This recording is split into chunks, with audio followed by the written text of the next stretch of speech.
Bank കൊടുത്തല്ലേ? അതെ. നിസ്കരിക്കണ്ടേ? അതെ, നിസ്കരിക്കണം. നിസ്കരിച്ചാലോ? എന്തേ അതൊന്ന് തീർന്നു കിട്ടുമല്ലോ.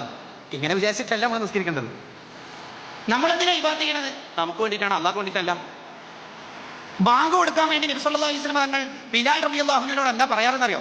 യാ ബിലാൽ, അരിഹ്നാ ബിലാൽ, ബിലാലെ നമ്മളൊന്ന് സന്തോഷിപ്പിക്കും മോനെ. അന്നേരം ബിലാൽ എന്തൊക്കെ മനസ്സിലാവും? ബാങ്ക് കൊടുക്കുന്നാണ് പറയുന്നത്. ചെയ്യുന്ന ഇബാദത്ത് മറ്റ് ഹാപ്പിയോടെ, വിത്ത് സാറ്റിസ്ഫാക്ഷനോടെ, വളരെ സന്തോഷത്തോടു കൂടി നമ്മൾ ചെയ്യണം.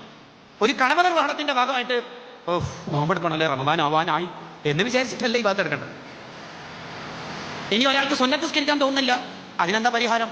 ഷഖീഖുൽ ബൽഖി റളിയല്ലാഹു അൻഹു പറഞ്ഞല്ലോ, വഖ്ദുല്ലാഹ ബിഖദ്രി ഹാജതികും ഇലൈഹി, നിനക്ക് അള്ളാഹുവിനെ എത്രയാണോ ആവശ്യം അതിനനുസരിച്ച് ഇബാദത്ത് എടുക്കണം. അപ്പൊ ഒരാൾ പറയാണ്, എനിക്കങ്ങനെ അള്ളാഹിനെ ഫുൾ ടൈം ആവശ്യമൊന്നുമില്ല, ജസ്റ്റ് കുറച്ച് നേരം കിട്ടിയാൽ മതി, അങ്ങനെ സുന്നത്തൊന്നും നിസ്കരിക്കണ്ട. നമുക്കങ്ങനെ ഉണ്ടാവോ? അള്ളാഹുവിന് ആവശ്യമില്ലാത്ത ഏതെങ്കിലും ഒരു സെക്കൻഡ് ഉണ്ടാവോ?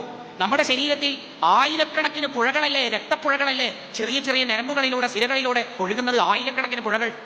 ആ പാത ചൂടെടുത്ത് പരിശോധിച്ചാൽ തല മുതൽ കാല് വരെ ആയിരക്കണക്കിന് പുഴകൾ നമ്മുടെ ശരീരത്തിലുണ്ട്, രക്തധമനികൾ.